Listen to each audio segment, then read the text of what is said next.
At last, we'll reveal ourselves to the Jedi.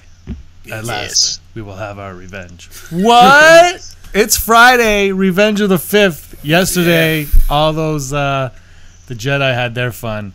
Today, the dark side takes a turn. Hello, everyone. I'm James. This is Brock. Andrew. And with us all the way from sunny Philadelphia is Josh, and it's always sunny in Philadelphia. I don't know if you guys knew that. Yes, it is. I've heard of that. Especially the after beer effect screws me up. I'm trying to point at your box. Question, are you a huge fan of that show? I like the first season. It's weird. So I actually like the first season before Danny DeVito got on there, actually. Yeah. But the next couple seasons were good. These days, I can't even It's watch been on for what, 13 years now? Yeah, it's been a long time. Yeah, a long time. Yeah. Longer than I've been on this planet. Yeah. What? All right, we got a lot to talk about. Today is all dark side matter. That's why Josh is here. He's a huge fan of the dark side. He's got his hoodie on, his cloak's ready to go. Andrew, we made him come here. Oh! Look at that. Oh, what? I thought about doing the whole thing with this on. Yes. Wicked. I thought about doing that. I was gonna like trip like come up with it like. Oh, you can't see. You have your minion here. Oh, nice! That's awesome. Yes. We got have it all going on. This is our 40th episode, part 2. Part 2. Part 2. Yesterday, if you guys were with us, it was part 1 where we did all light side. Today we said is all dark side. Let's start it off with Snoke. You guys want to talk about Snoke?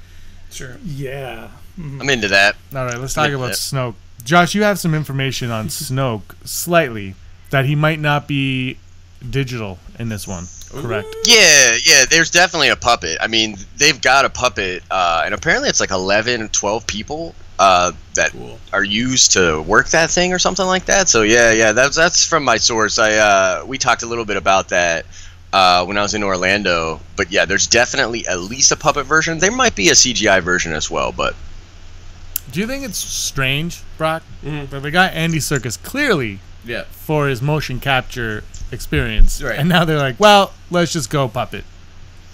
I'm not terribly against it because I feel like he's one of those actors that's ready to try the new thing, and this really isn't a new thing because like how many people were in Jabba, like but I don't know. I think there'll be a pretty good collaboration on him as well as the puppets, or maybe he's become a puppeteer on weekends. I don't know.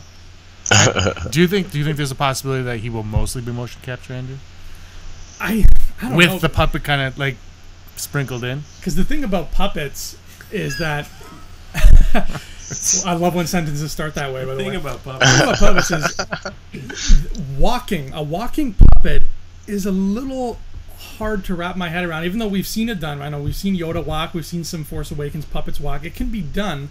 Especially if there's somebody in the floor, kind of controlling them from below. But I'm just picturing this 11-foot tall thing walking around like a Halloween decoration and like constantly about to topple over. And I'm like, I don't know. So I feel like the puppetry might be where Snoke is sitting down, and he's just like, Kylo, come here. And you got little finger movement, little head movement going on. And then as soon as he stands up and starts doing whatever he's doing, maybe he's taking some tango classes. Snoke's got to do something in his spare time. That's when I feel like they'll call Andy and he'll be like, okay. And then they'll start doing the mocap like this. Snoke's a dancer? Snoke's a dancer. I just automatically think Dark Crystal with all those kind of puppets because they all walked and stuff like that, and it was creepy. Yeah. So maybe it'll work for the character. Like, puppeteering's a little bit better than what was that 30 years ago? Yeah, but like when you look at Sesame Street characters, when they walk, they bounce. Yeah. But that could work too, because we honestly don't know a lot about Snoke. So I mean, his race, or you know what I mean, like the way he is, or if he's a will or something, like maybe that will add to the effect, like just a kind of bizarre thing going on there, and people are like, that's a little off-putting, but it could fit. You know what I mean? That's true. Everyone's expecting this Snoke-Luke battle, but maybe we're not going to get that. Yeah. I don't think we're getting that at all. Ever? And all three of them? If anything, it'll be a 9. But my thing with Snoke, and I don't know if we want to like roll right into that or not. But I honestly, I think he's very strong. Well, I think he's strong, but I don't think he's like battle prowess strong. Do you know what I mean? Right. Like I don't know if he's a fighter. So he's more like Kingpin. You're thinking he's sending dudes to do his work. Well, yeah, because I mean, like, why does he need Kylo? You know what I mean? Like, my thing is, it's we know very little about the dude, but the thing is, if it's a slippery slope, and as I was like doing my notes for the show, I was like thinking about it, and I was like, well, he's so strong that he has to be the big bad, but at the same time, he can't be so strong that he just gets everything he desires, otherwise it's not interesting. Right. So it's like, what does he even really want, and why can't he just get it if he's that strong? You know what I mean? Mm-hmm. I mean, maybe his power is like, it's a one-time event. You know what I mean? Like, he has this power, but to use it, it's not. He can't be like a Kylo or an Anakin character where they're relentless. They go. So that's why he's like the Emperor in a sense. Like, he's using other people to do the bidding, and then his last solution is to go full Super Saiyan or whatever you want to call it. Yeah, or he could be getting the body. Like, you know, you guys have talked about that a little bit. Like, he might want Kylo's body, right? Yeah. Right. That sounds seductive. Yeah, I know, right? We all want Kylo's body. Or maybe it's just a Wizard of Oz sort of thing, and there's a guy behind a drape. I remember a lot of people thought of that. I hope not. Yeah. I hope he's. I don't. Yeah. Well, he also has the black Kyber crystal. Well, we're assuming it's a Kyber crystal, right? Or do we know for sure? It's like, well, we don't know for sure anything on Snoke at this moment. But but the reports are that he has a black Kyber crystal. Yeah, and he wears it as a ring. Right. Any speculation where he got that crystal from, Josh? Oh man, I've been thinking. I got speculation for days about that. I've been thinking about that so much. I mean, part of me, just for the black Kyber itself, right? So the only black Kyber we know of is in the Darksaber, right? Right. And Tar Vizsla, the first Mandalorian Jedi that ever joined the Jedi Order, was the person that constructed that saber. And so, you know, with that comes all sorts of questions. Did maybe the Mandalorians were out there in unknown space and they were trying? I have this idea that maybe black Kyber only exists in the unknown regions. So maybe that is where Tar Vizsla got it. Maybe that is why Snoke has it. I think if he's wearing it, it's a sign of power. Like, he's doing it for a reason. And perhaps it even has power. And then there's that whole idea that Kyber is sentient and it sings.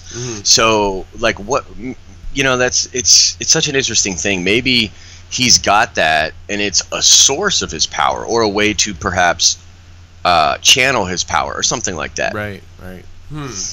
It would also really hurt if he backhanded somebody with that, I would imagine. Oh, for sure. Maybe that's where Kylo gets the scar, right? Yeah. That's what Scargate's about. That's why it's in a different place. Oh, Scargate. We had a good talk on the Nerdy News Hour last week. Yeah, it was a great Scargate. show. I was listening to a podcast on the way here, and they were complaining about the scar also.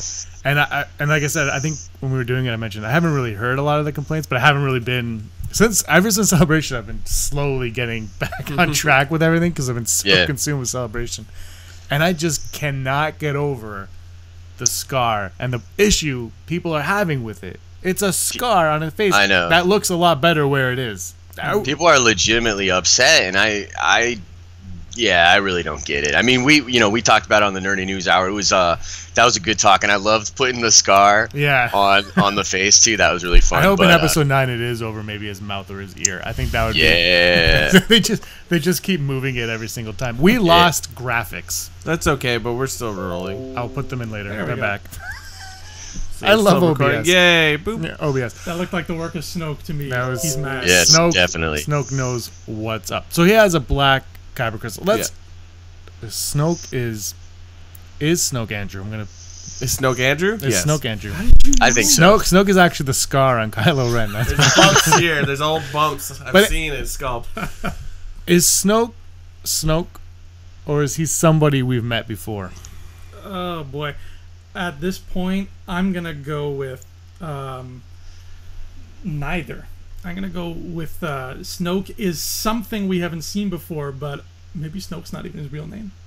Maybe he doesn't have a name, and he took a name because he. I think you're twisting my question. I think I am, because very, very dark side of you. Yeah, Snoke. I don't think he's been honest with anybody, even Kylo. Right. So even the First Order. So I think that what the First Order believes Snoke isn't even what the real answer is. So I think we're going to find out that answer first. We're going to find out what the First Order assumes he is, maybe in episode 8, and then episode 9 we're going to be like, no, this is the real deal. This is what Snoke's all about. I like that. Josh, you've read Thrawn. Yeah. And you've read Thrawn, Andrew. And Brock, you can't read. No, that is true. I read it too, Brock. It's my good.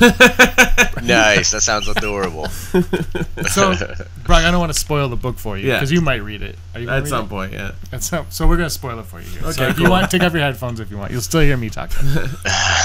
But Thrawn.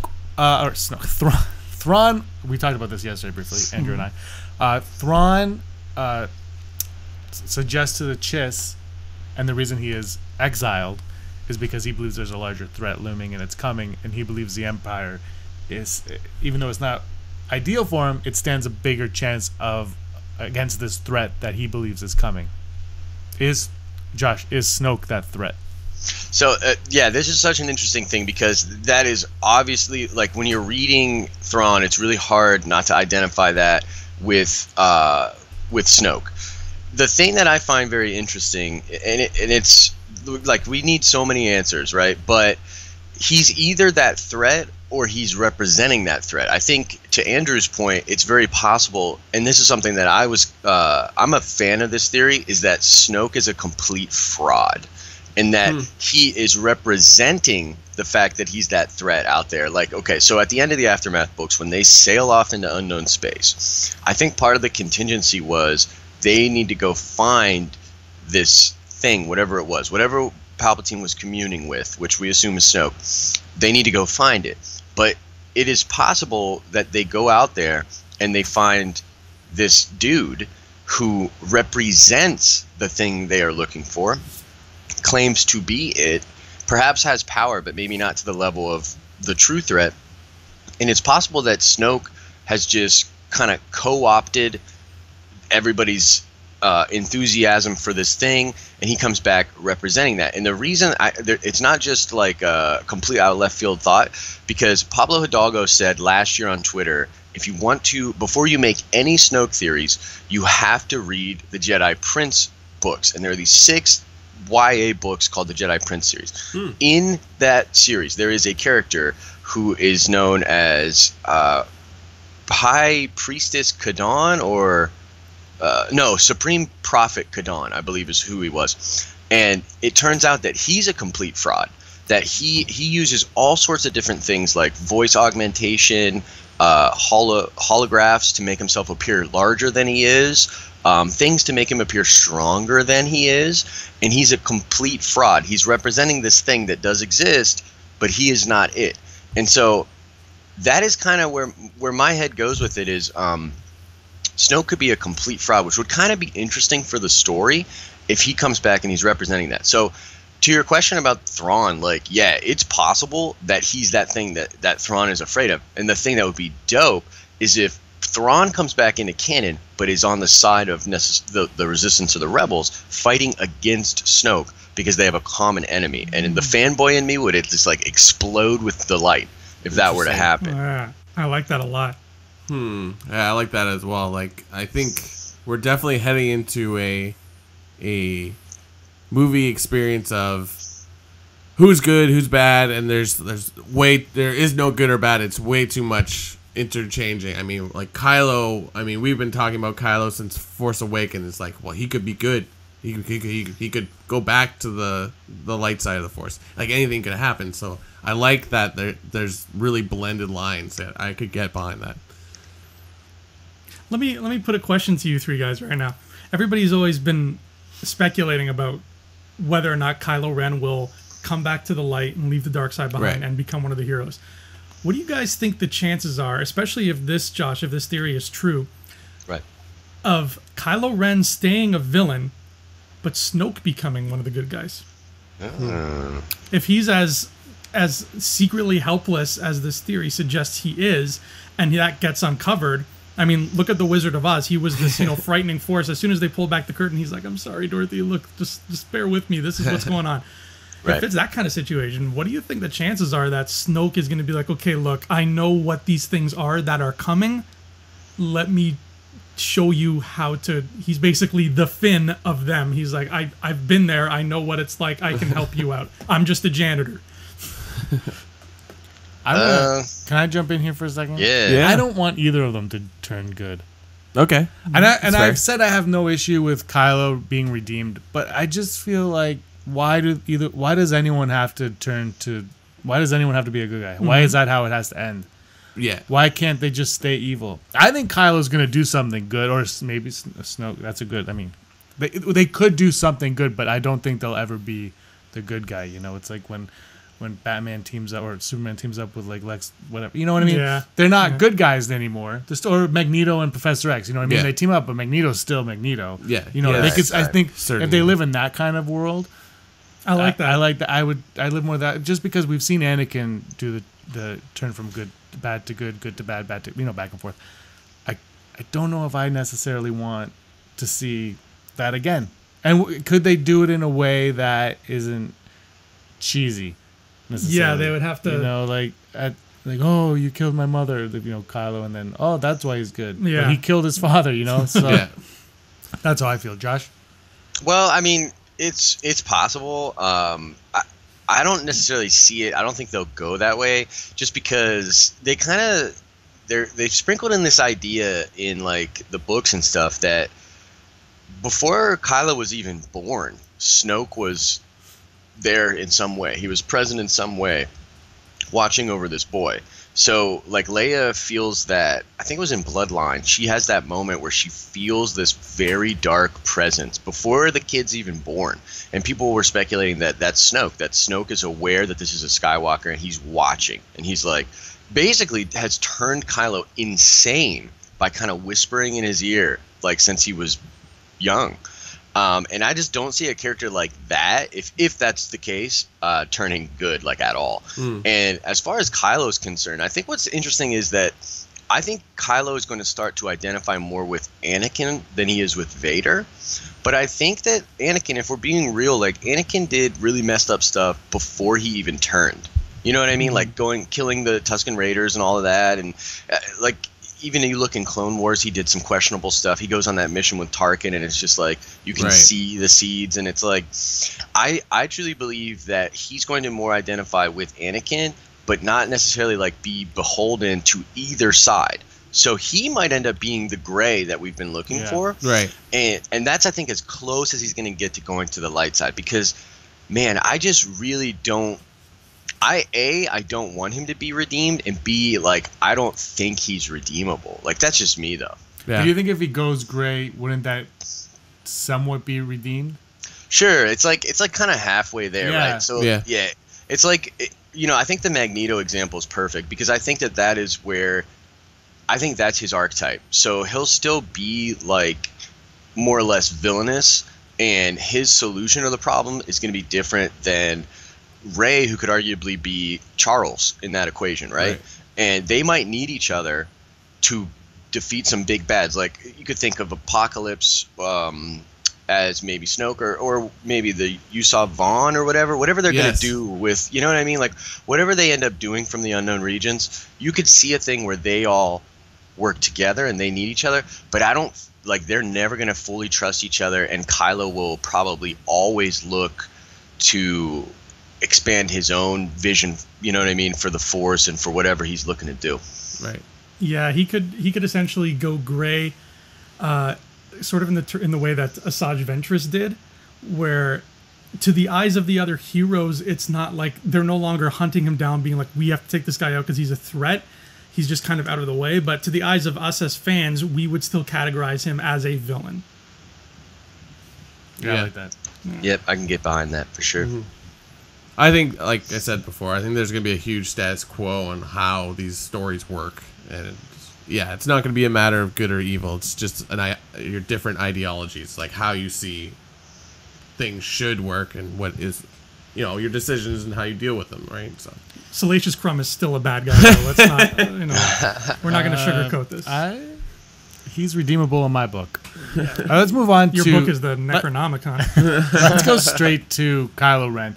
And the new reports that are out that Luke Skywalker has this red Kyber crystal. Right.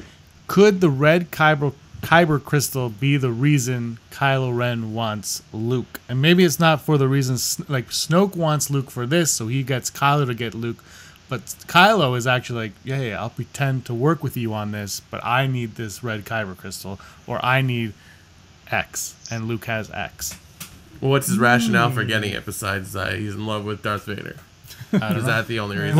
Well, I wouldn't know. Maybe there's. I mean, it could be the Force vision. Like now, Force visions are a thing. Force backs are a thing. Perhaps he got something from Vader's helmet, or something, or Vader's lightsaber. Maybe he has, and he knows that there's this red kyber crystal. Whether it's Vader's or we'll go into whoever else it could be later on. But what if he's like, I need that to learn this? Yeah, that could be it. What was the question again? It's right on the screen. Then why does he want it?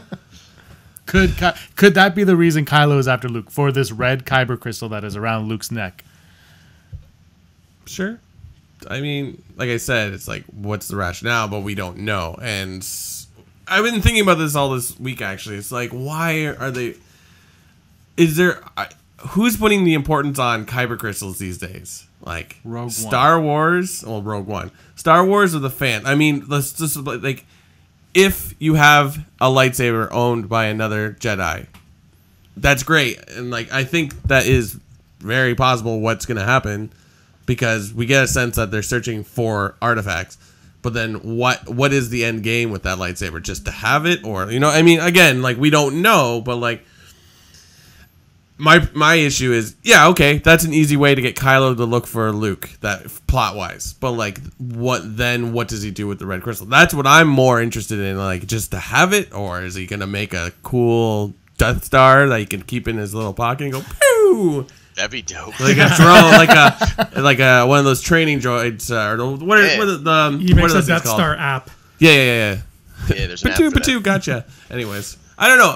That's what I was throwing out, because I knew there was going to be a lot of kyber talk today. Well, I mean, the other thing, this crystal could just be around Luke's neck, just like Jyn Erso had one around her neck. Right. And, I mean, they make mention at the very beginning, but you never really... She kind of looks at it and maybe prays or whatever to it at the end of the movie. But it's not a big deal. Josh, your thoughts on Kylo and the red? Yeah, I'm totally into it. I think that is the... So, my thing is, I think, Adam Driver has said this movie's going to be about the character of Kylo, right? Sweet. And so I think, getting that kyber crystal is important to him for a number of different reasons. So if the Acolytes of the Beyond become the Knights of Ren, like, we know that they're obsessed with Sith artifacts, and they believe, and they actually are, imbued with power. So, for instance, like, in the Lando comic book, there was that mask, right? That corrupted the people and made them like crazy and attack and all that. They are using so Kylo's mask that he wears is probably an ancient Sith mask, because that's what the Knights of Ren do. This is in the Aftermath books. They take artifacts from the ancient Sith and they use them to literally like level themselves up. It's like an RPG thing where they're like, oh, this armor literally gives me dark side +6 or something like that, right? And so I think he's looking to get the crystal for that. Also, he has an attachment to it because it's his grandfather, and we know he's a big fanboy of that, right? But what I think is interesting is this could be the start of his split away from Snoke's plans and the selfish pursuit of his own plans. Like, this could be... Like, have you ever been around people that are like, oh, man, I did this one thing. I finally did something for me. Like, I either took this trip or I started this hobby. I did this thing for me for the first time ever. If Kylo's this little boy that's been literally Snoke's been just kind of manipulating him the whole time, then his search for this kyber crystal could literally be like his thing for him. His first departure from Snoke's grand plan. And I think what he's going to do with it is put it in his saber, because that thing's all cracked and fizzly and all that. So he replaces that. Boom, we got a clean blade, which would be kind of dope. Even though I like the I like the gnarly. Yeah, I like it the way that it is. But I think that it's also a metaphor for his personality. So when he gets a little more put together, it'll be, you know what I mean? So I think that is what he's going to get for it. And yeah, so those are my thoughts on it. Like, yeah, I do think that he wants it for selfish reasons, and I don't think Snoke cares about the crystal at all, or really Vader at all. It's so hard to say. What does Snoke even care about? Like, what is he this cares guy about into? Black Kyber crystal? I guess, like, you know, yeah. No, you bring that up, but also that he wears that gold robe now, and he's all into like he's into money and possessions. Yeah, Snoke is like everything we thought about Snoke is like out the window almost. You know, like it's completely changed. Andrew, Kylo, Red, crystals. This actually makes me excited because, you know, everything you guys have said so far about, you know, Kylo kind of stretching out on his own, where this crystal is more his quest than anything else. I'm going to say something that's going to make me unpopular. I love equally all 3 of the first Pirates of the Caribbean movies. I think they're all amazing. High five. Yeah. High five. I don't know, people always hate on 2 and 3. I love them. And we lost Josh. Yeah. Josh is gone. One of the things I love so much about them is, especially in number 3, there's a lot of, you know, you've got your hero characters, you've got your villain characters, but everybody is, because they're pirates, everybody's doing things, you know, for their own well-being. Orlando Bloom is still the protagonist, but he runs off. He's like, you know what? Screw you, Jack Sparrow. Screw you, Keira Knightley. I'm going to go do this with the bad guys, not because I'm joining them, but because they have something I want, and I'm not going to let you guys stand in my way. I'm getting it. And there was all this double crossing going on. I loved that. I live for that shit. So when I see when I hear these stories about Kylo doing that, striking out on his own, when I think maybe, you know, maybe Leia's got an agenda that she is not telling the Resistance about. You know, you can be greedy and still be a hero. You can just want something badly enough. So the idea of this happening in the Star Wars world is like giving me so many feels. So I really hope this happens. I want BB-8 to have his own greed. Let it happen. Star Wars Episode 9 at Galaxy's End. At Galaxy's End. At Galaxy's End. That'd be dope. Well, we worked Pirates of the Caribbean into this. Yeah, Jack Sparrow shows up with a lightsaber. I like that we're all in agreement that Kylo has his own thing going on. So that means that he doesn't. Because if we all agree on something, you know, the story group is like, well, that's too obvious. Kind of like Rey's lineage.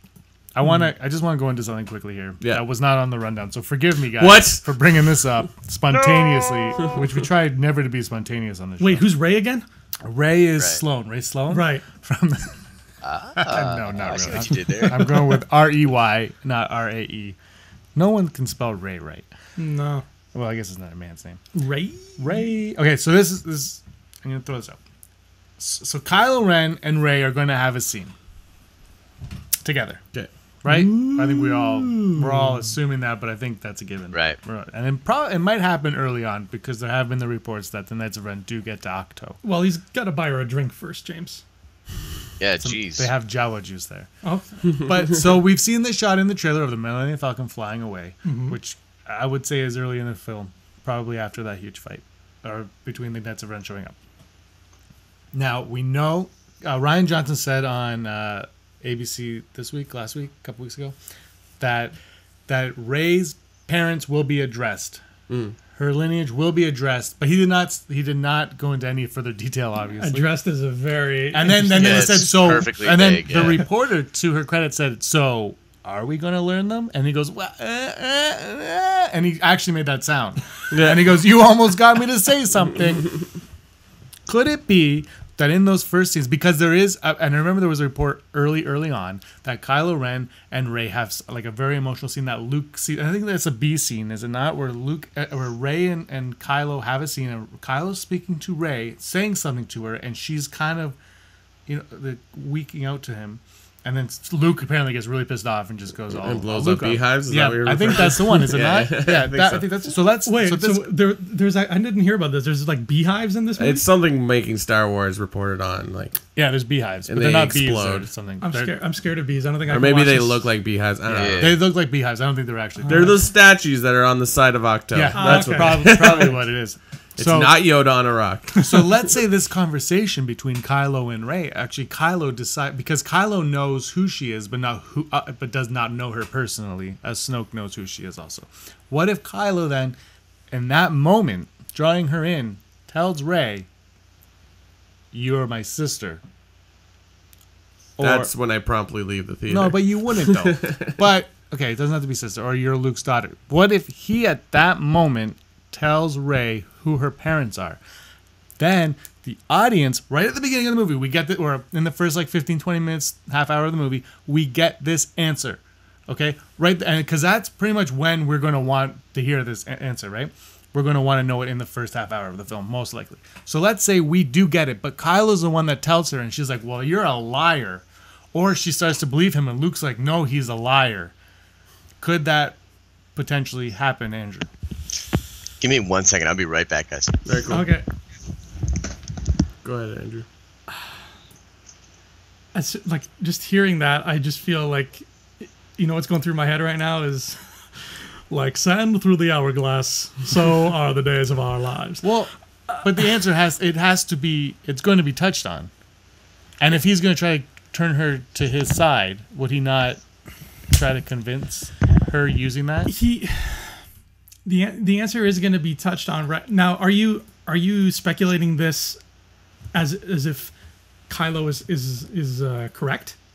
Are you? Well, no. This is up in the air. Okay. Like, would that not be the moment where he says so? Because when Vader says, "I am your father" to Luke, everyone thought it was a lie, right? Including the actors.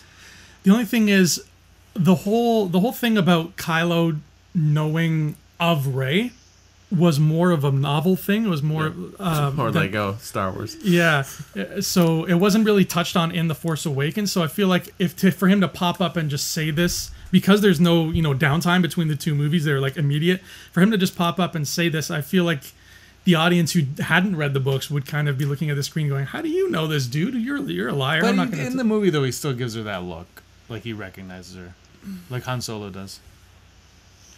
And there's that thing he says. The thing I always come back to is that line he says where he's like, "It's okay, I feel it too."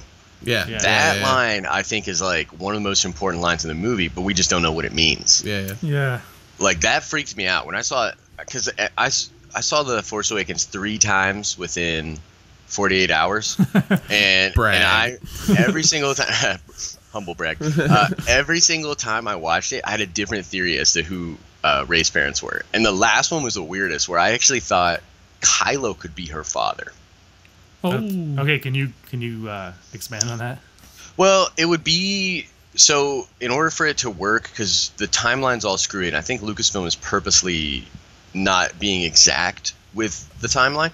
But, so if Rey's like, let's say 17, and Kylo's like 31, it could work, but Kylo would have been obviously super young when he fathered a child.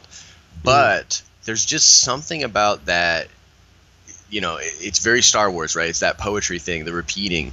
The big bad guy is actually the father to our protagonist or to our hero. And that could work. It's also possible. It makes me believe that, like, Kylo could leave her there on Jakku, not wanting her to be involved with what's going on. You know what I mean? Like, I think it's pretty far-fetched, actually, But when I was watching it, I framed the scene thinking about what it would be like if you're Kylo and this is your daughter. Maybe he doesn't even know. You know what I mean? Or I don't know. It's I would put it at like a 2% chance. But yeah, that was something that ran through my head.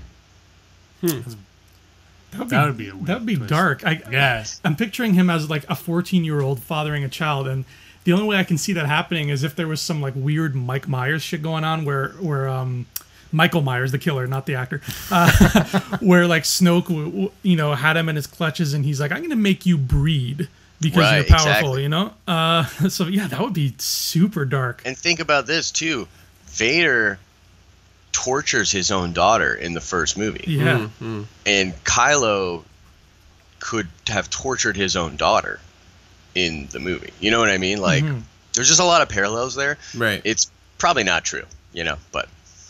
Interesting though. But it's different enough to make you think. Like it's it's May today, right? Well, May 5th. Sorry. We've got what? 6 months still till we see them. Might as well think up every possible thread because I can't. I don't know how many more times I can say Snoke is just Snoke. So Snoke is not just Snoke. You can't say Snoke is just Snoke because Snoke is Snoke. Right, Snoke is Snoke. It's not just Snoke because I ain't snoking. Yeah, that just came from our expectations. Yeah. My only problem with the Rey lineage is how disappointed are people going. The other thing is if you were to call your parents, Brock, Andrew, John, anyone, just people that watched The Force Awakens. Hi, Mr. and Mrs. Smith. Hi, Mom. But the people who just watched The Force Awakens as a film, they went to the theater like, oh, we'll watch this new Star Wars movie, the Luke Skywalker's in it, and they sit down and they watch it. When they left the theater, like 90% of them said, well, Rey's Luke's daughter. Yeah. Right. And Daisy Ridley said that she thought it was very obvious who her parents were at the end of that movie. Right. Now, if it's obvious, it's Luke Skywalker, right? But it can't be Luke Skywalker, right? It's a weird thing, man. Like, we don't know enough about what Luke was doing either. Yeah. You know what I mean? Yeah. Like, we just don't. It seems out of character for Luke to father a child, but it also seems really out of character for him to be like, the Jedi are over. You know what I mean? Mm-hmm. So, I don't know, man. Yeah, it's just so much unknowns. Yeah, if she is a Skywalker, okay, but the explanation better be good, and not character, not something that wouldn't destroy the character of your main character for the saga, pretty much this like Skywalker saga. Anyways, what if Kylo tells her that she's a Skywalker right off the bat, and then we're all like, no, and then because then all of a sudden that twists it, so you're like, well, Kylo's definitely lying to Rey, right? So now we're all thinking that Rey's like, Luke's my father, and Luke's like, no, he's lying to you, or maybe he doesn't even respond to it, or may have any reaction to it whatsoever. But we're all in there, so then we can now leave the theater all fighting whether or not that's her father. Luke does not know who she is. That's the thing. So that was spoiled in some of the interviews during the celebration. Yeah. Daisy was like, he has no idea who she is when she turns up, and that kills all the theories of, unless he's lying, right? Wow. But that kills all the Skywalker theories. They also had her graphic key was Daisy Ridley, a Rey Kenobi during celebration. Yes, during I did see that panel. So, well, the fact that Mark Hamill said, I look around and I see my co-star, I think that washes away the daughter. Right. The Kenobi thing. Unless it's, but it could still be, right? I mean, they could just be messing with us. Yeah, it's Mark Hamill. That would be so. If it ended up being her, if she ends up being Luke's daughter, Mark Hamill will be my hero. Because of that. Because he was like, I'm just going to admit to it right away. And no one's going to believe it, which is exactly what I'm saying Kylo could do to Rey at the beginning of the movie. As we see in the beginning of that trailer, where she falls down, almost like when Luke has his vision in Dagobah, like that definitely. And then I shouldn't say definitely because I have no clue, but like that could very easily. That's a moment where she learns something really harsh, be it like, "Whoa, the Force is crazy," or "This is who your daddy is." Yeah, she was having like a full-on panic attack in that shot. I think that's the aftermath of a Force vision, a new one, or a continuation of the one that she had when she touched the lightsaber. Right. And it told her something fierce. Yeah, that she is. Yeah, I believe it, dude. My thing is, if we're going Rey theories, honestly, I think she's a Force birth. I just think that makes the most sense. Yeah, that's the one I can actually get behind. But are they going to do that again, though? Yeah, I think they are. Like, it's an interesting thing because in Sith, in the novel, and like originally, there was actually a scene where Palpatine pretty much explains that he was the one that manipulated the midichlorians to create Anakin. Like he's in some way the father of Anakin, which is interesting. But I've loved this theory that just like in The Last Airbender, just like in The Matrix, that perhaps there's this thing that is meant to bring balance, and whenever things get crazy out of balance, that the Force creates an entity, a person, to restore that balance. And I think that's what makes the most sense for Rey, because my biggest issue with Rey is if they don't give us an explanation as to why she was able to do the things she did in The Force Awakens, and I'm talking about the Force stuff, because the piloting stuff, it makes sense. She knows the Falcon because in the novel, she was breaking into the Falcon as a young girl at night and learning how to fly, basically like ripping that thing apart, learning it. So that stuff makes sense. But there's no explanation for how she's able to do that mind trick. And if they don't give us a good explanation, I'm gonna be upset. Like she's a Mary Sue at that point. Then if they don't give us an explanation, so that's my thing with that. So she's basically Lulu from The Fifth Element. yeah, for sure. Yeah. Absolutely. I could get behind that. But yeah, what do you think, Andrew?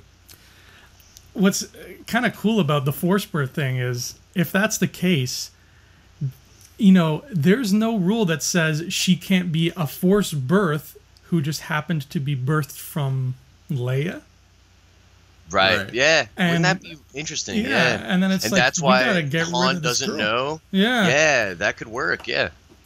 The only issue there is bloodline, which is 6 years. 6 years before. And Zero mentioned. And she's like 9, Zero and Rey's like mentioned, 9, right? Yeah. So that means she'd have to be 3.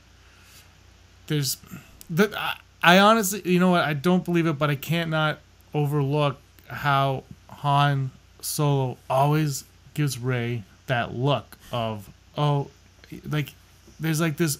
He gives her a look throughout the entire film. Every time she does everything, he gives her that look. And I remember being in the theater like, no, I don't. The first time I saw Force Awakens, I was just like, no, don't be her father. Yeah. To Han Solo, I'm like, don't be her father. But he kept giving her that look. And then he's like, I want to give you a job. I'm like, don't be her father. Don't be her father. And then he died. And I was like, well, he's not going to be her father because now you've stolen that reunion. But they've also taken the reunion of Luke and Han away as well. So it seems like J.J. Abrams has no issue with ruining reunions. And did you guys hear the thing where Luke is not going to have a reunion with Leia in this movie? Oh. Yeah. But that's no one's fault almost, right? Like, because Carrie Fisher actually passed away. So, but that was after they wrapped. So they had it written into 8 that Luke does not meet up with his sister again. You know what I mean? Like, but maybe they're saying that for 9. Yeah, that's fair. Yeah, they could have been. That's what, I mean, I have no idea, obviously, but that's where I'll give them the benefit of the doubt on that one. Right. Yeah. For me. Andrew, are you set? Well, we'll get into reunions in a little bit. Yeah. We have a segment coming up. So I think we should move on. How about that? Because we've talked about this enough. Right. Are you going to tell us things that you should never tell us? I'm going to tell you to never tell me the odds. Oh, snap. This is the number one. If it ain't right. All right, never tell me the odds. Today's odds are brought to you by the dark side. The dark side. When you just can't get what you want. When Brock goes to Florida, he should wear sunscreen. I'm slowly becoming pale again. Nice. I look at Aaron's like so dark, and someone was like, "Oh, did you go away?" I was like, "Well, I sunscreened up. I burn. I don't tan. My burn turns to burn, and then it peels off and bubbles." I got one of the best responses from one of my customers the other day. She was like, "Oh, I haven't seen you in a long time," and I was like, "Yeah, I was in Florida," and she does exactly this. She goes, "Oh, you don't look very tanned." We're in a convention all for 4 days. Why do we have to tan when we go away anyway? I don't know. That's not... All right, let's go. Never tell me the odds. The first odd, Andrew, I'm going to start with you on this one. The odds of Kylo Ren never wearing his mask again. Never. Yeah, that's right. Because we see it destroyed in the trailer. Will he ever wear it again? Well, I'm going to say... Yeah, it's about 90% he won't wear that again. I think he'll wear a different mask, though. Yeah? Do you think, though, that Scargate, like, the scar would be such a huge deal that it looked goofy if he... Anyway, Brock, we'll go to you before I finish that thing. I'm going to go 30%. Only just on the saying he will wear a mask again.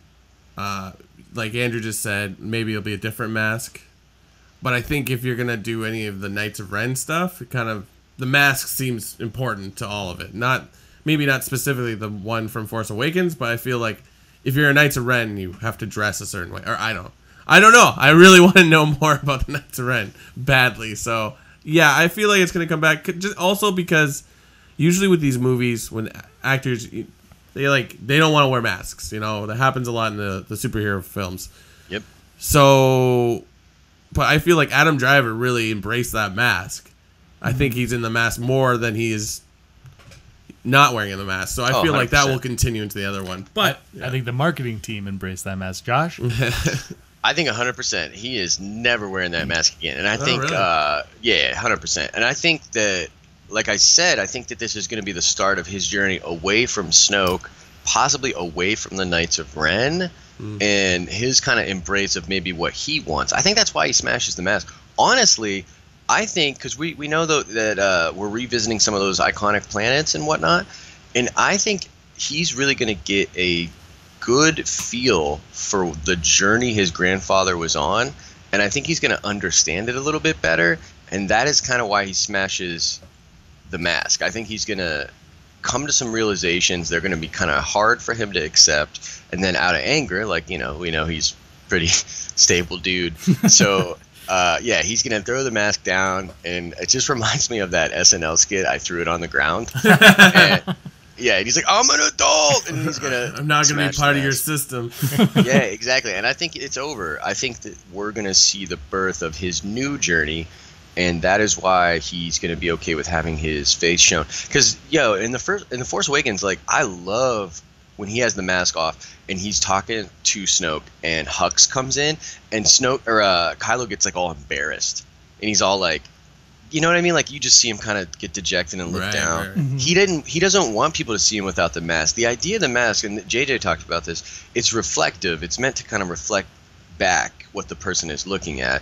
And I think that, his father's words of like, take off that mask, you don't need it, I think are going to be in his head. And I think that, so my thing, 100%. We're done with the mask. Cool. I'm going to go 99.9, and I'm going to do that 0.1 because I think in a forced back vision, he will wear the mask. Oh, yeah. But what? That's cheating! It is cheating. No, in the future, I agree, though. I do not think so, and I think Rian Johnson moving the scar.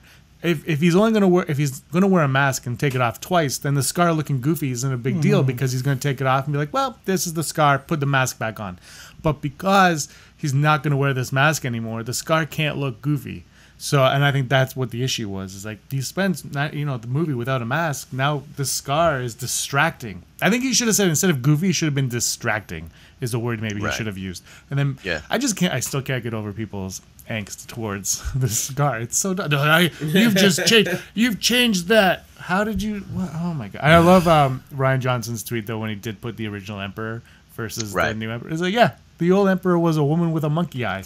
Now exactly. It's there's an actor there. Okay, let's move on next. Josh, I'll start with you on the odds of Snoke versus Luke in The Last Jedi. I think 0%. 0. Because I truly believe that if they are going to do that matchup, they better save it for Episode 9. Like, they don't want to blow their wad in 8. Like, what's going to be left in 9 then if they have that showdown in 8? You know what I mean? So if anything, I think they're going to build towards it there. I also, like I kind of said earlier, I don't think that Snoke is a fighter. I think he's like a telepath wizard type, and I don't think he can fight. And for people that go real deep on Star Wars, like in Clone Wars, Obi-Wan has this line where he's talking about how it's actually really difficult to use force powers while having a lightsaber battle, and he's talking about how he needs practice with that. And I think that that's like such an interesting thing. So if that's really a challenging thing to master, and Snoke has all this ability in the Force or whatever, maybe he's just unable to fight while tapped into that power. So I say 0%. Andrew? I'm going to go 1%. I agree. I think that you got to save something for 9. 8 is looking pretty stacked as it is. I don't know if we can fit another fight in there. Now, when you say versus, you're talking specifically lightsaber? Wow. Some kind of fight. Some kind of fight, yeah. Not a conversation. Right. I think a conversation will happen. Yeah, I think it'll be a very cryptic thing. It'll be a lot of, you know why I'm here. I know why you're here, but does she know why you're here? Like a lot of that. Ooh, I like that though. Yeah. Put that in. But yeah, I think that we're gonna see Snoke in steps. I'm picturing Snoke is like the smoke monster from Lost. Every time we see him, we see a little bit more. So we saw the hologram in 7 and 8. We're gonna see him in the flesh. Yeah. In the charred scarred, blingy flesh, and then in 9, then we'll see him, whoop some ass, so to speak. But I think that the movie's got so much going on already, just from what we've heard, that we don't even need it yet. Right. But I think there is a chance that if we do get, I didn't go with 0 because we might get something in like off screen, like we're alluding to the fact that Snoke and Luke are having some kind of confrontation, but we're not focusing on it because something even more important is happening in the foreground. Well, I have 4 new app updates. I'm going to go 15%. I don't think it's going to happen. And if it does, it'll be at the bitter end. And it'll be like, prepare to die, Jedi.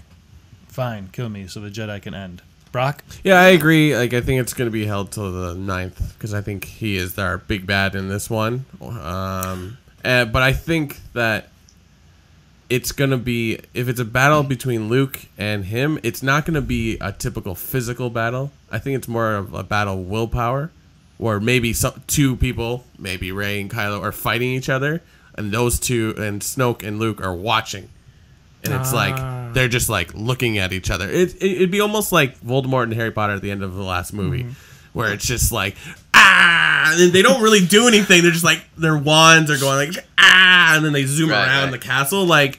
That's a pretty awesome like battle, but they really don't do anything. They're just like it's just effects going around and stuff. So I could accept that. But you know what I do want to see in episode 8? Luke versus Benicio del Toro. Yeah. Well, we don't know if he's gonna what his deal is, but I watched Sicario again the other day, and I love that movie so much. I just want to see that man use a lightsaber because how great would that be? Oh my god, yeah! I'll freak out if he pulls out a red lightsaber. Unfortunately, I really don't think that that's the way we're going with it, which sucks. I think he's Rey's father. I'm just joking. Maybe though, he's Ezra. All right, and the odds. Our last odds. Brock, let's start with you on this one. Yeah.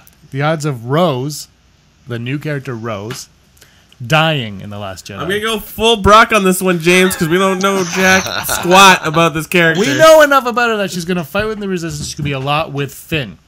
Yeah. I don't know.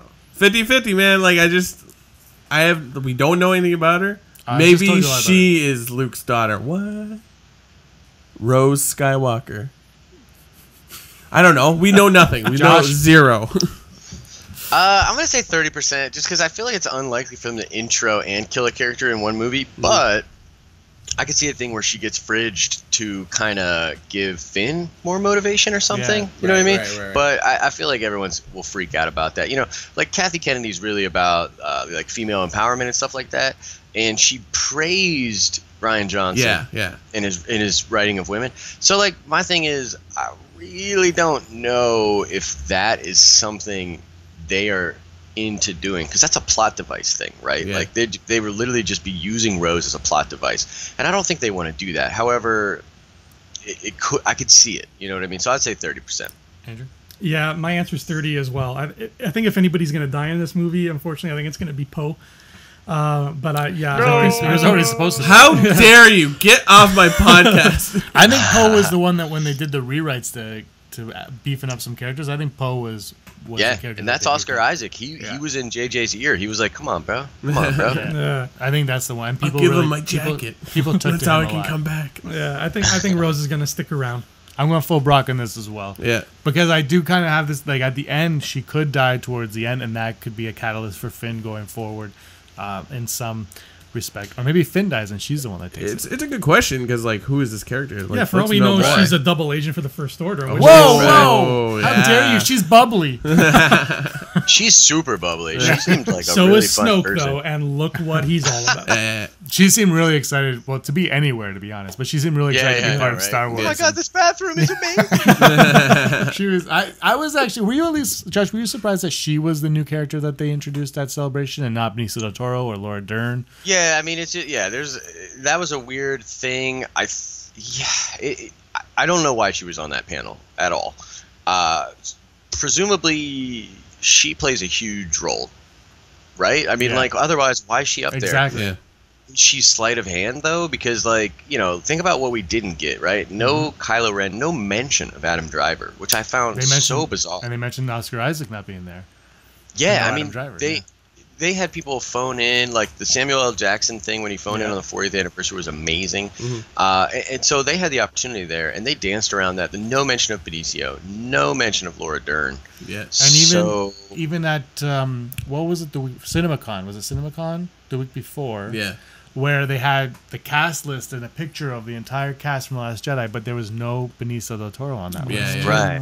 They're really keeping him, and that would just be his actor profile picture. Like it wasn't his even IMDb picture. Yeah, it was. I mean, it was his headshot. It wasn't like it was any of them were stills from the film at all. Yeah. I wonder if that's punishment at all, because remember, like it must have been a year ago now, where he kind of was talking about his character and like saying stuff like villain stuff. He's like, yeah, no, I'm pretty much a villain. Yeah. And then Disney Film was like, actually, he's not a villain. He's the Man in Black. He's the Man in Black. Yeah, he's an anti-hero, but I think that's the thing. They want to play that, and he was like, no, I'm a villain. You know what I mean? That's what he essentially said. I want to play the bad guy. So that's our Never Tell Me the Odds. We'll move on to our final topic. This has been a lot of fun today.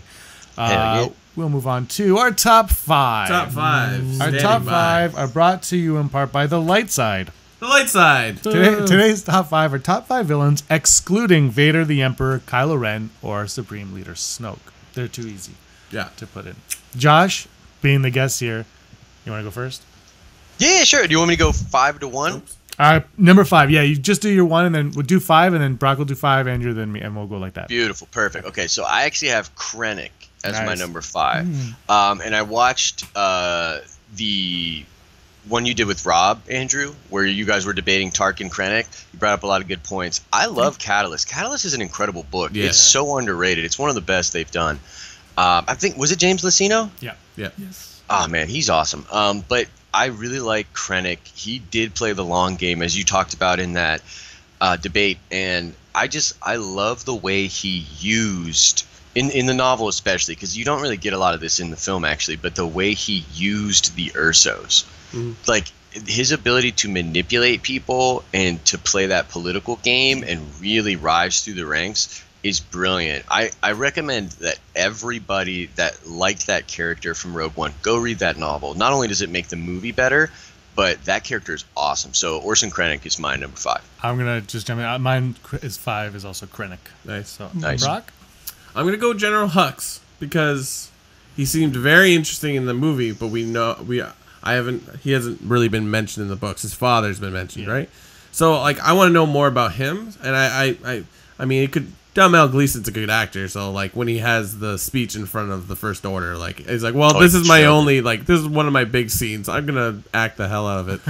So I mean that ferocity that he has, I'm like, ooh, I would like to know more because I think he could go toe to toe with Tarkin.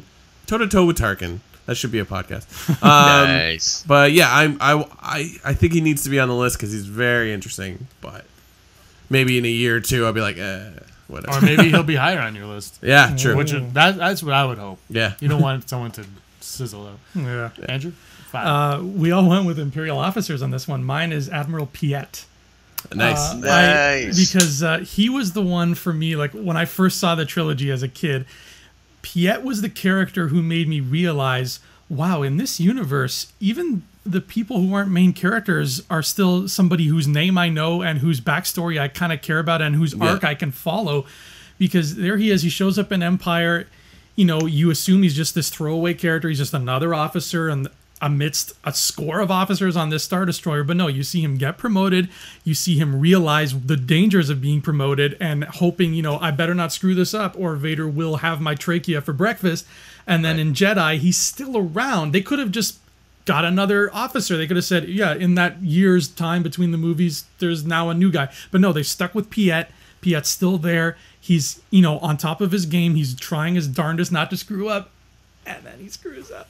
And that to me, that opened up Star Wars to me. That was like, okay, I want to know everybody's name now. I want to know what everybody's deal is. So Piett was the one who sort of showed me what Star Wars could be.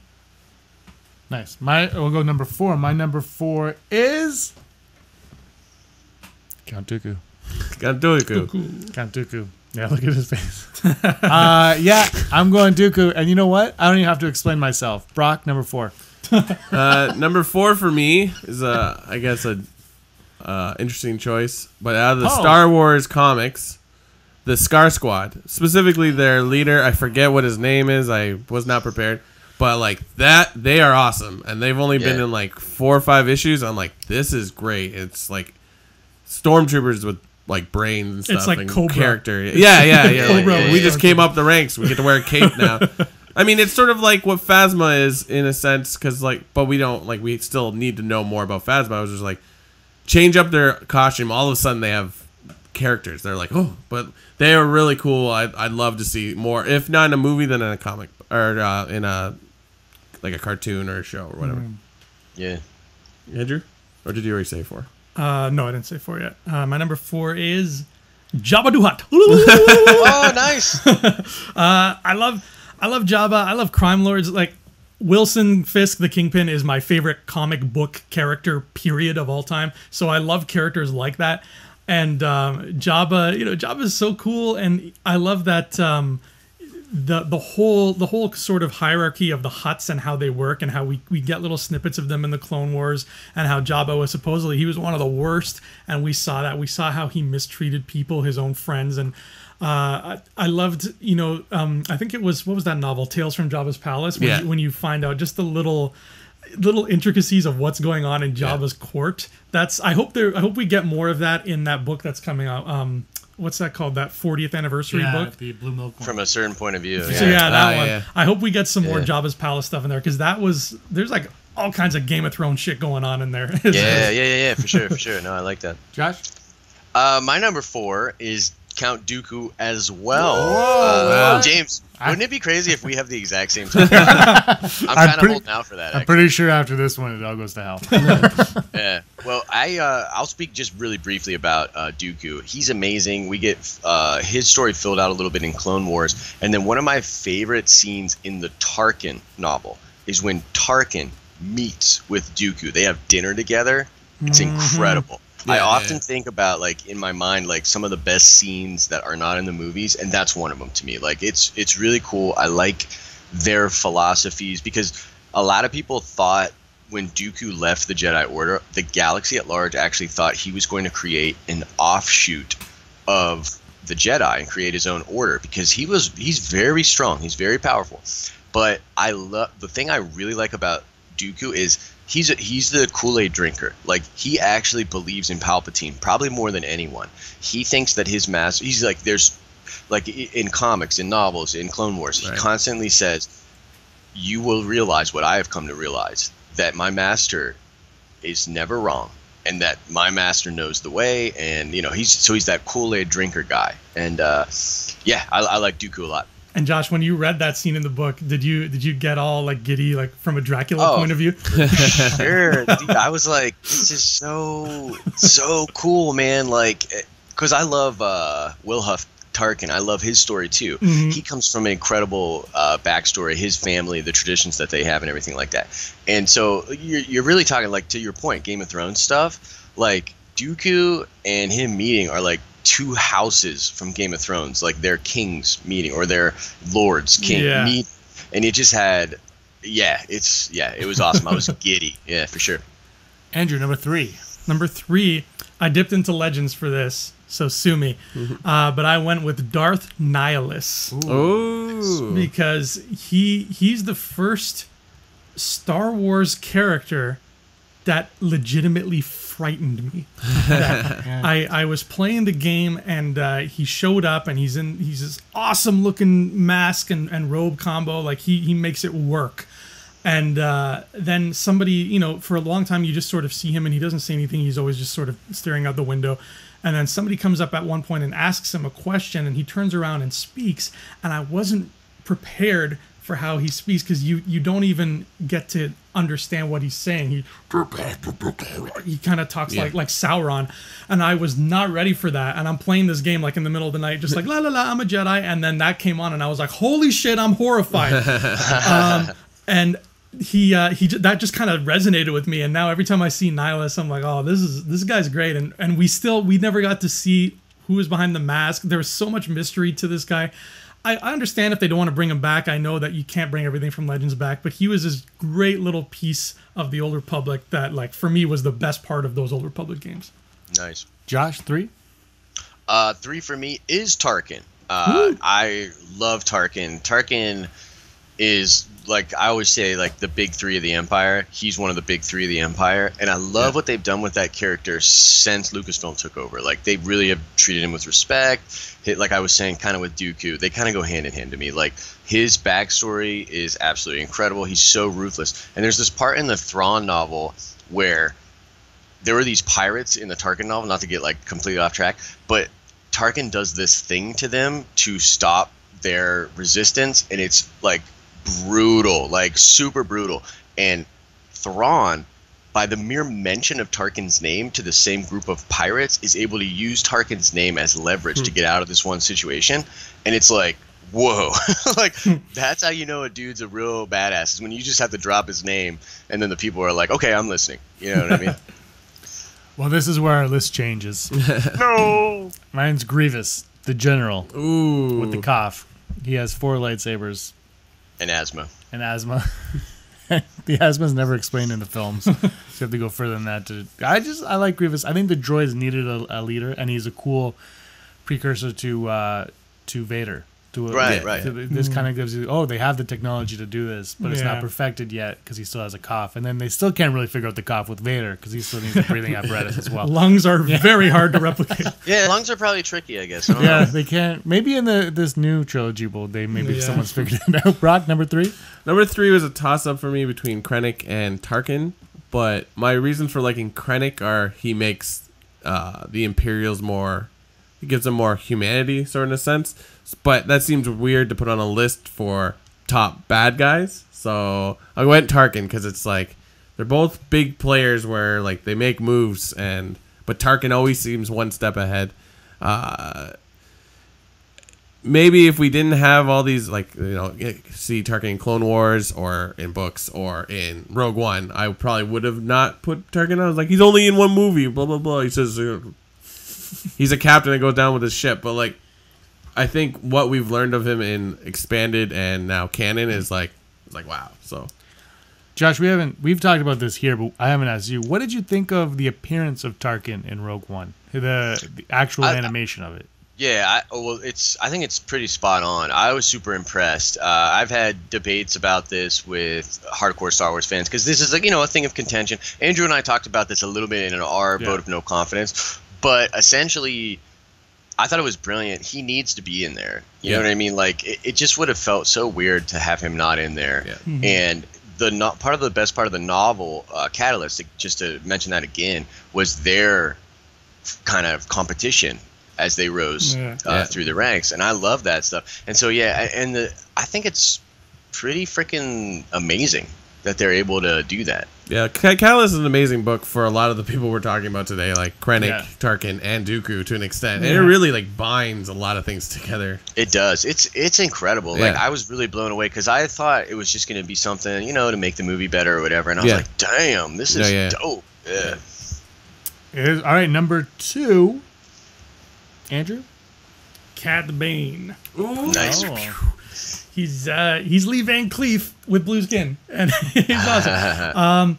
Cad Bane, he's one of those guys where it's like, I know that bringing an animated character to live action is going to be a chore. I understand that, but if anybody crosses that line, please let it be Cad, because we've seen Duros in the movies before, right? So it can be done, and he's got such a presence to him. They say, all the best animators say that the greatest animated characters are the ones that are immediately identifiable by silhouette.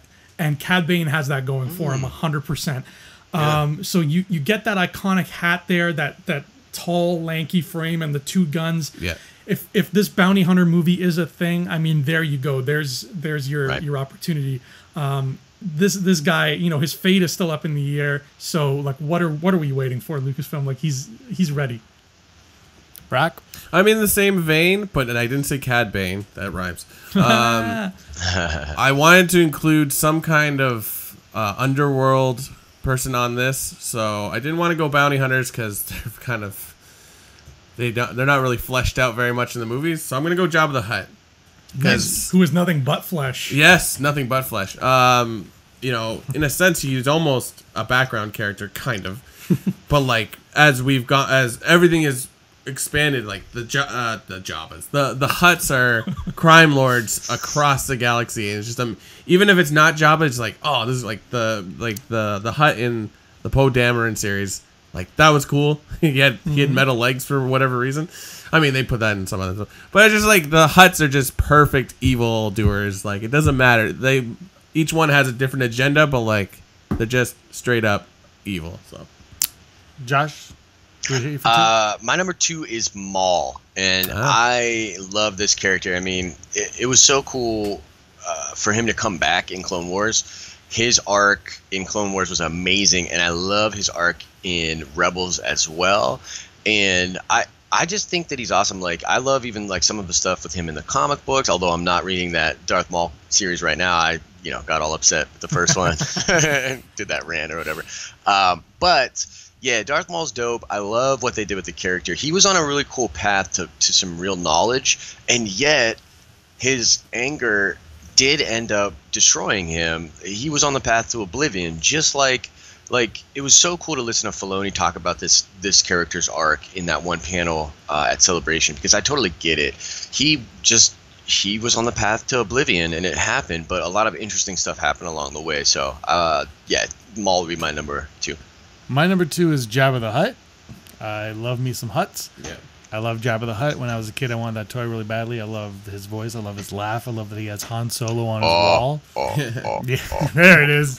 That's my number 1 is Darth Maul. Oh, so it kind of works out. I mean, if anyone knows me, they know this is kind of a given. I like Darth Maul, and it doesn't even have to do with the Clone Wars or Rebels. It just has to do with he looks really cool, and he has a cool fight at the end of the Phantom Menace. Yeah, and I like him, and I like all of the lines that he says in the movies. I'm legitimately trying to remember them. There's 2 of them. I quoted the beginning of this episode. I quoted one of them. Yes, you did. Yes. Well done. And you have to quote the other one at the end now. Does he have another one? Yes. Yeah, Master. Yeah. Wait, did you see the Ray Park panel when he explained how he got that face? No, he. Oh yeah. Yeah, when he said he was thinking about being constipated. Yeah.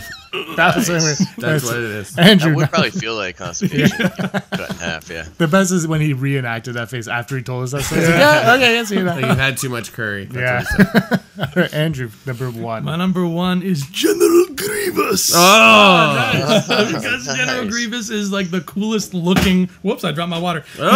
He's like the coolest looking thing ever. And if I was General Grievous right now, I could pick up my water with my feet. That's how cool he is. When he like crawls around, like the speed at which you see him do it in the movie, and you see him do it in the Clone Wars a lot too, where he's running away from somebody, but he doesn't run like a biped. He kind of curls up and crawls like but like in a weird arched way, and it's the most amazing looking thing ever.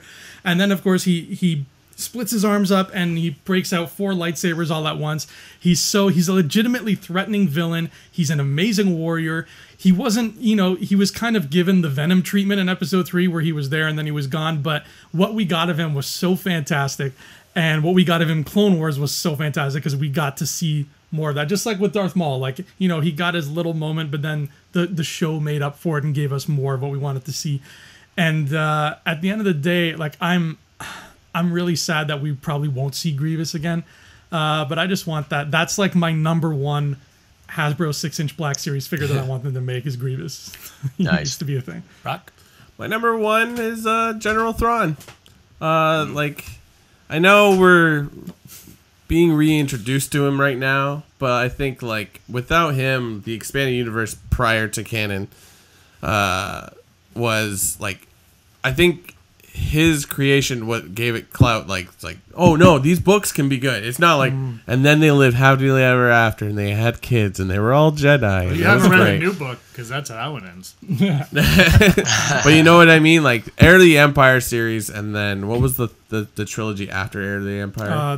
The Jedi Knight. Yeah, so like, I mean, just he was Jedi like Academy, sorry. Jedi Academy, like he was like a villain, like yes, and we're seeing it somewhat in Rebels, though. Like you could easily argue they've really held back on Thrawn on this. Oh one. yeah, but it's a kids' cartoon, whatever.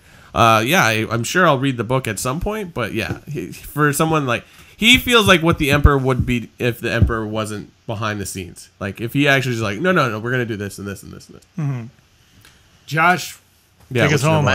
My number one is Thrawn also, man. Oh, there you go. I love Thrawn. Was a huge fan of Heir to the Empire. I remember like just going into Barnes & Noble one day. I didn't even know what Heir to the Empire was. I didn't really even know what Expanded Universe was, to be honest. And I picked up those books, and they're amazing. Yeah. Thrawn in them, I mean, obviously, like Tim did great work, and he invented that character. Yeah.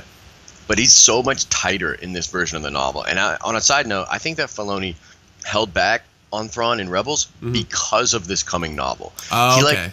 He's like this guy that's like into like honor and all this stuff, and I think he really wanted to just let Tim give us the good Thrawn. Right. And this novel is absolutely incredible, and some of the stuff that Thrawn is able to do, and you really get in his head. It was just like, as a big Thrawn fan, you're like, yes. Yeah. And I want him not only to be a Black Series figure, but I want him to be back in live action. I mean, he's such an interesting character. Yeah. So, yeah, he's my number one villain for show. Cool. Ooh, who would play Thrawn in live action? Benicio del Toro. Let's do it. You know what I mean? Like that would be amazing. Or honestly, I saw some fan art where they had Chris Pine. And they had him kind of looking like Thrawn, which would be really cool. Yeah. But now with the version that we have with that bone structure, that's not really going to work. Yeah. I don't know. I'd have to really think about it. Javier Bardem could be really cool. Yeah. That could be really interesting. But yeah, I don't know. What do you guys think? Who would you have play? Andrew, go first so we can think about this longer. I don't know if he's too old, but what about Christopher Walken? Oh, dude, that would be perfect. In the new trilogy. Gave me another idea, actually. What?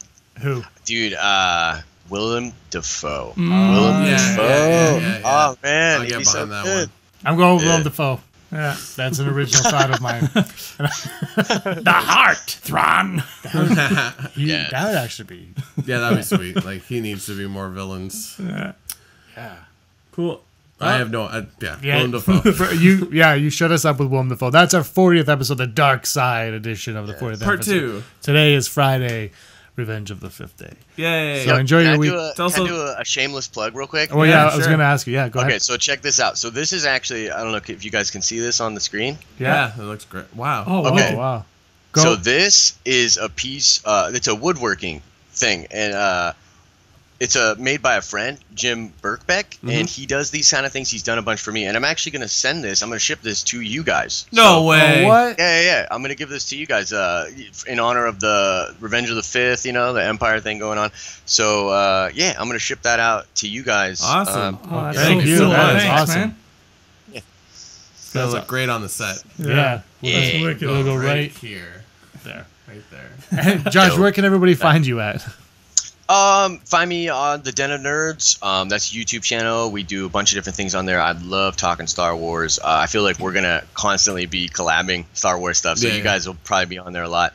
And then Instagram, Josh Likes Comics with an X at the end. That's where I'm most active, just because I find it easy. Yeah. We have your Twitter handle up, but go to the one he just told you. Yeah, about. and I suck at Twitter, but I'm really gonna make an effort to get better at it. So, Andrew. You can find me at Twitter, where I also suck, at Andrew Fantasia. I know there's a bird on it. I got that far. And also on Facebook, Andrew Fantasia. I tag you with things on Twitter all the time, and like 2 months later, it's Andrew liked your tweet. Yeah. It's like 6 months ago, man. Brock? Yeah. At BF Smink on Instagram, at BF Smink on Twitter, and just search Brock Smink on Facebook, and that's where I is. You can find me at Petsafina on everything, including PlayStation 4, where I suck at Battlefront. All right, guys, thank you very much. And may the force of others be with you. Always. Dun, dun, dun, dun. The dark side. Hey scumbags, thanks for watching. Don't forget to give us a thumbs up on our video. As always, please subscribe to our YouTube channel, Rebel Scum Podcast, for all the latest videos.